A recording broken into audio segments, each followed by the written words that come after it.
It's a beautiful Monday morning in the city of Lagos, Southwest Nigeria. My name is Damola Ogunshaki. Let's move straight to the front pages of the dailies, and I'm starting with Vanguard. Vanguard is leading with Uproar over Nigeria's 1,411-man delegation to COP28. Federal government didn't fund all COP28 delegates. That's coming from presidency. Obi Labour Party blasting will say I delegation waste of taxpayers' money. PDP demand roll call, cost incurred by federal government delegates, ask the National Assembly to commence probe. United Kingdom commit 100 million to assist Nigeria and others. You can see that on page 5. On page 12, National Assembly Committee to propose commence quick amendment of sections of PRA.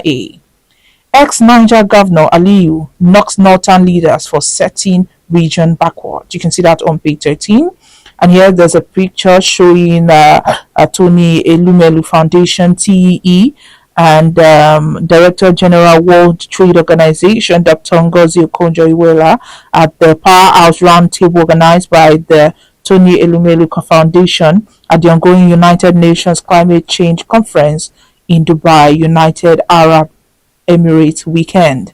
On page 19, Nigeria's economy begins major shift as oil sector rebounds. SGF to Nigerians, keep faith, there's hope for Nigeria. Japa, we interviewed over 150,000 Nigerians for visa in 2023, that's according to United States. And on sport, on page 29, 2023 AFCON final squad. We won't tolerate bench warmers in Super Eagles, that's coming from NFF as they want Spesa Hero. And right above the banner on page 9, I won't benefit from federal government reinstatement of Intel's contract. That's coming from article on page 19. NJC names new 11 justices for Supreme Court this week. Lastly, on Vanguard, on page 22, Monday interview. Alarm bells, the killer effect of inflation on the economy by Muda Yusuf. Now, away from there, we'll move to The Guardian. Guardian is leading with over 60 refinery licenses inactive 18 years after as fuel import tribes. You can see that on page 6. And then on page 3, Intel's waived $193 million debt to resolve a palliative crisis. MPA affirms on page 29. Kano uncovers a diversion of palliatives, vows to punish culprits. And there's an infographic here that says poses about intention to build despite receiving licenses. You can see more of that inside the Guardian newspaper. On page 28, teachers owed to bear boards disrupt aptitude test in Dutse. Reject Wike's 15 billion naira evicting residents for VP, Serap Orji Senate. And lastly, on the front page of the Guardian newspaper, failed road, female passenger dies, 2 injured in Lagos tanker accident. That can be seen on page 9 of the Guardian newspaper. Now the Nation is leading with Senate House ready to pass budget 2024 before December 31st. Federal lawmakers invite ministers, head of agencies, security chiefs, and others. You can see that on page 4. And inside the Nation newspaper, experts rate budget 2024 ambitious and realistic. Federal government eyes a 338% rise in dividends to fund budget. APC clears all seats in Ekiti councils. Ogun shorts 3 more companies. You can see that on page 27. And right below the banner, we have NDLEA stops export of drugs hidden in clothes, doors, and buttons. Banks screen manufacturers for 75 billion naira palliatives loan. MSMEs, nano firms get conditions to access 200 billion naira facilities. That can be seen on page 5. And above the banner, Envoy, U.S. investors excited about Tinubu's economic agenda. 10 INEC directors out. And lastly, on the Nation newspaper, FIRS waives penalties on astounding tax liabilities. That can also be seen on page 5. And that's all we have on the front pages of the dailies this morning. Join us after the break for the analysis. Welcome back. If you're just joining us, this is Today in the News on Vanguard Live. My name is Damlola Ogunshaki. And joining me to analyze the stories this morning is Mr. Aliu Mohammed. He's the CEO of Magnate Communications, former editor of Daily Times and Concord newspaper. Good morning, Mr. Aliu. How are you? I'm very fine, thank you. And it's a new month, December. the Yuletide season. Yeah, that's the month everybody has been waiting for. Thank God we're here live and strong. Yes. It's going to be a great Christmas and a most prosperous New Year for us. Amen. Now let's move straight to the front pages of the dailies. Criticism yesterday greeted the high number of delegates Nigeria sent to the ongoing conference of the parties, COP28, a climate summit in Dubai. At the time of the fact that the federal government was urging citizens to make more sacrifices. What do you think about the number of delegates they sent to this event? It sounds incredible. You said it all at a time we are being asked to tighten our belts, that things will get better. People are living far above what people will call the ordinary. Why? What are you doing with over 1,000 delegates to an event at which very few people will be allowed to speak? It is incredible. The earlier we start facing the reality that the economy of this country is in shambles, and we must all contribute to the process of revamping it, the better for us. Some people seem to be living life as usual, not minding whether the ordinary people in this country are going through hell or not. I had a refuter from the government spokesman this morning that government did not fund all the delegates. Who funded them? How many people can afford to go on such a trip without government sponsorship now? Or people should face the reality that the economy is in shambles and it cannot accommodate all this luxury lifestyle of those in government. Look at the budget that was presented before the National Assembly. We have some proposals to build some residential estates, one for the vice president, at over 4 billion. What kind of house are you building for 4 billion? A bulletproof house? Those other people should face the reality that we don't have money. And we must live in line with that reality that the economy needs to be revamped as soon as possible. Look at what is happening in town. Go to parties, you see people scrambling for food at parties. You see a lot of people looking for a way of getting into parties uninvited, all because they just want to eat and have some drink. It is unfortunate. Government must sit down and face the reality that is on ground, and that is the fact that the economy cannot accommodate any luxurious lifestyle at the moment.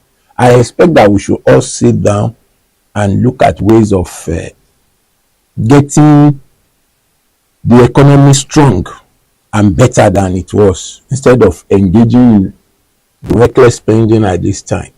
And so let us sit down, both the government and the governed, and look at the ways by which we can strengthen the economy of this country. Look, a lot of people can't even send their children to school. A lot of people can't drive their cars anymore because of the high cost of petrol. People can't afford to buy diesel anymore.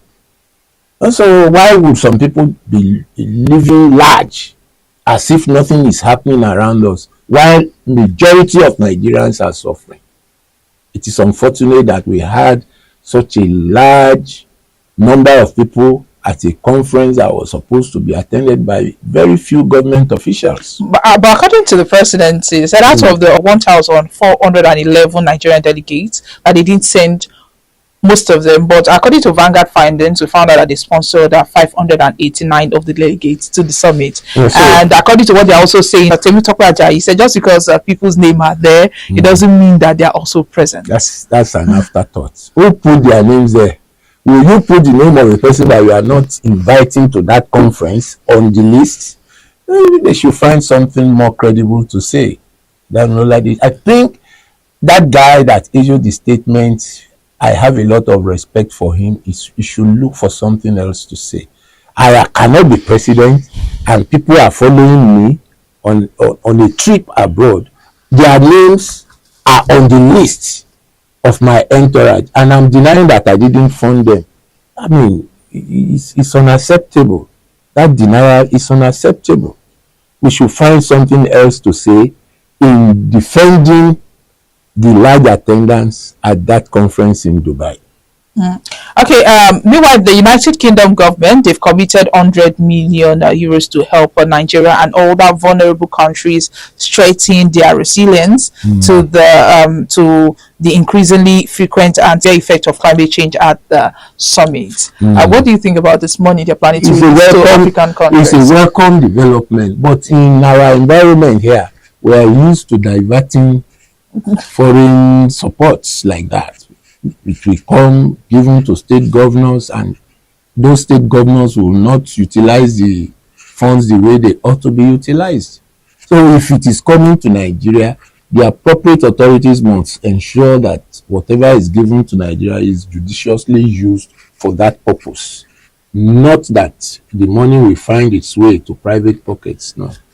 I commend the United Kingdom government for their efforts to assist those affected by climate change, but we must, whatever comes to Nigeria must be spent in line with what it is meant to be used for. So that's all I have to say on that, because I don't want to say more so that it won't look as if I am calling those in government bad names. We are on air, so let's go ahead.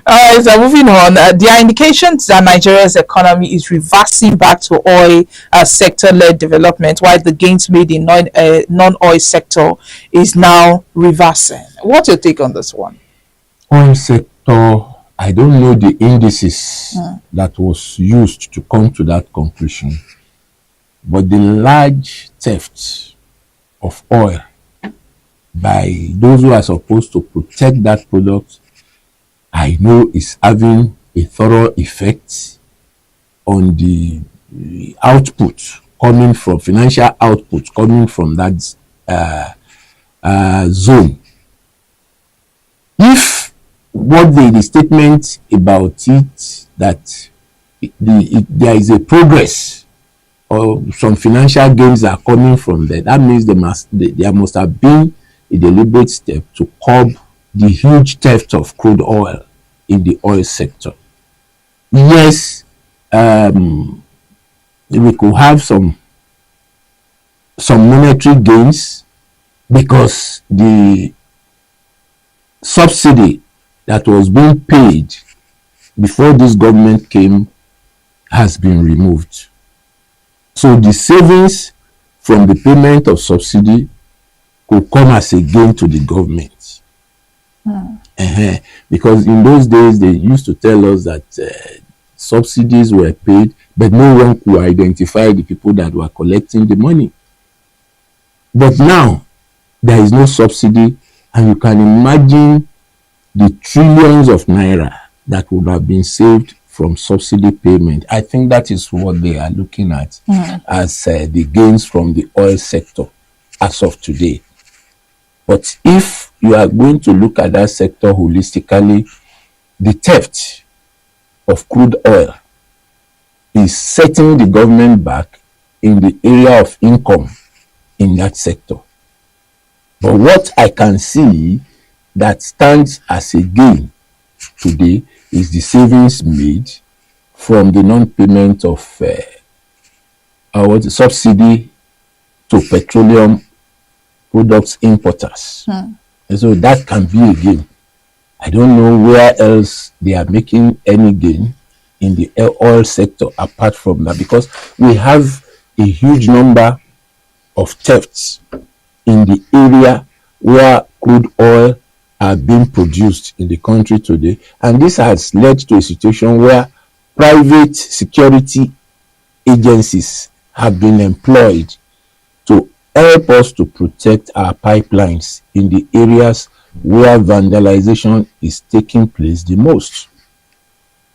So if you say that there are gains in the oil sector, I see those gains as the gains that we have acquired from the savings that we had in the payment of subsidy. Okay, let's move away from that one and talk about the popular syndrome that is now in Nigeria, and that's the Japa syndrome. So, the United States Embassy in Nigeria said it has interviewed over 150,000 Nigerians, including 30,000 students who applied for visas to their country this But year. they didn't tell you how many of them were denied visa.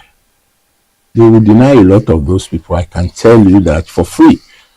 But the truth is that the very bad economic situation in this country is encouraging people to want to go abroad. But the situation is the same worldwide. Look at Canada, that was encouraging immigrants to come into the country. There was a video that I watched on the problems immigrants are now going through. People sleeping in the bushes, people sleeping under tarpaulins and all that, because the cost of living in that place has gone far high, like about 300%. People now pay huge amounts of dollars for houses and for some other services like gas, electricity, and so many other things. So the situation is forcing the country to raise the cost of things across the board. And those who are living there, who are immigrants, what they earn per month cannot pay the rent. So they are all cutting down on their expenses, some moving out of the big houses that they were living before, going into smaller rooms. Those who are in smaller rooms moving out completely to stay in under tents. So at this moment, we really have to be careful by the way we are encouraging people to go abroad, to seek succor abroad. The truth of the matter is that the economic situation in Nigeria is not peculiar to Nigeria alone. Go to London, everybody is crying about high cost of things. Go to the US, petrol is now $35 per gallon. So if you calculate $35 per gallon, the cost is more than the gallon that we know in Nigeria is 4 liters. Petrol is 600 naira, and calculate $35 times 4 liters, which makes a gallon. You can see that it is far higher than the rates that we have here. The same thing, payment for utility services and so many things have gone up in the US. So we have to be careful the way people travel abroad in search of greener pastures. Some people will spend as much as 2 million naira to get visas and some other important documents to travel abroad. If you have 2 million naira and you invest it wisely in Nigeria, you will make some money. But people go, a lady came to me, she was duped. She paid over 3 million to somebody to help her prepare a visa that will allow her to be in the convoy of a government official that was supposed to travel abroad. The people collected 3 million from her, and she didn't get the visa. She started having high blood pressure. And now I said, look, if you had 3 million, what stopped you from starting the project with 3 million? As bad as Nigeria is, if you spend like 800,000 to rent a shop and you plan yourself very well, if it is water, drinks that you are selling, you'll be making some money. Then, in fact, you are not going to spend the entire 3 million. If you want to invest 1.5, put 1.5 in fixed deposit, and the interest from that fixed deposit become something for you to spend. But people don't think this way. These are ways of making money in the Nigeria of today. If you have a lot of money that you don't need, fix them in the banks. Buy federal government bonds. This will yield. One thing is sure, that if you put your money in a fixed deposit, you will get the entire money back after the interest have been paid. So you are not likely to lose any money. But you see people putting as much as 3 million into the traveling project. You want to Japa by all means, and you get there, to settle down will be a problem. You have to live in somebody's house first. If that person is nice, he will allow you to stay for 2 weeks before you are thrown out. So you are on your own. But some of the people that they feel they are getting positive response, or they are trying to, they are settling well in the countries, health workers, and right now they're moving out is actually causing issues in Nigeria, because some of the hospitals now, this thing, it has really taken a toll on the hospitals across the institution, and it has reduced the number of outpatients and surgeries due to shortage of manpower. And it's not even a route that is experiencing this. Some other private hospitals, they are also complaining that there are no workers to operate despite the number of patients that they receive daily in this country. You see, if you want to look at this problem, you have to look at it holistically. Nurses are paid so high abroad, and they are not well paid here in Nigeria, and so they prefer to go abroad. All we need to do is to pay them well, nurses and doctors, give them good salaries, and nobody wants to leave this country. Some people have left this country, leaving their children in the hands of family friends who are treating those children very badly. No married woman or a mother will want to leave her children with people or with relations who will not treat them right. But because they must survive, they want to go abroad as a nurse or a midwife and earn good pay. And the problem is that the certification they have here is not automatically going to give them a good pay. They have to get the certification of whichever country they are in. What I'm saying in essence is that a midwifery graduate in Nigeria cannot go to the UK and also start working as a midwife immediately. You have to start working in a home where you don't need any strict qualification to work, and then go for an advanced course that will give you a UK certificate to work as a midwife. This is what they are going through there. And so if you look at the situation, all we need to do to encourage nurses and doctors to stay here in Nigeria is to pay them well. But are the government ready to increase the pay? They should be ready. To solve that problem, the government must be ready to pay. That is the only solution to it. But this will also take a toll on the people who are going there. Of course it is. I was at Lasut yesterday to see somebody who had a stroke and is being treated there. I waited for like about 1 hour because I got there at 3. I didn't know that the visiting time is 4. I got there at 3 and I saw what happened. I was amazed. They would bring patients in different conditions. The nurses will come out. Sometimes doctors will come out, check the patient. They will say, no, he's dead, brought in dead. And the people that brought the patient will burst out crying. Like about 4 or 5. Out of the 5, they only admitted one of the patients after thorough supervision that he may respond to treatment. I didn't know that we have so much number of people dying before they get to the hospital, because people believe that critical cases must go to Lasut. No, if you have a patient that is sick, start treatment early, not when things suddenly take a turn for the worse. That's what I observed just yesterday evening. I was at Lasut at 3. But not many people can even afford. That is the problem.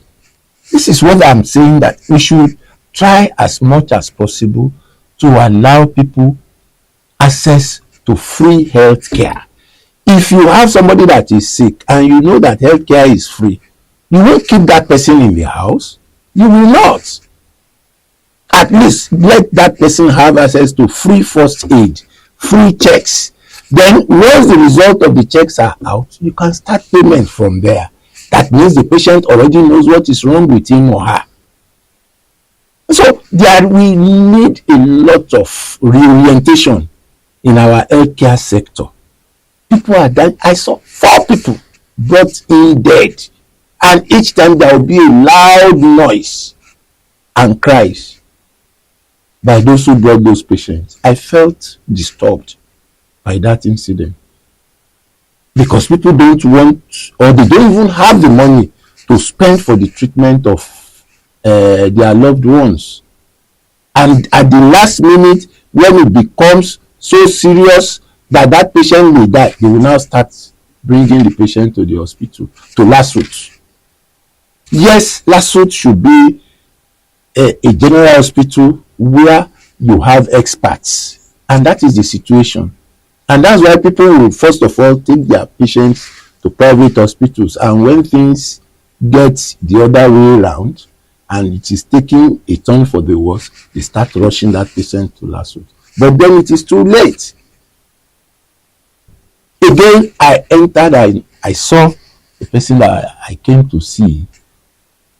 You see so many people on the bed. Some don't even have beds at all. We should improve on that. Let every patient have access to a bed. So they're treated on the floor. Yes. I saw somebody that was admitted outside, accident emergency. They close up the place. There is a door here and there is a bed outside. And I shook my head. That will not happen in other environments. We should concentrate our finances in upgrading our healthcare sector. We need, because if you have a good healthcare sector, people will not be going abroad for treatment. Standard hospitals where people can have access to free medical care. If it is not, at least let it be free to a stage where people will be made to pay. In that same, there are two laboratories. One is cheap and nothing is active there. The other one is expensive. That's what I got to know yesterday.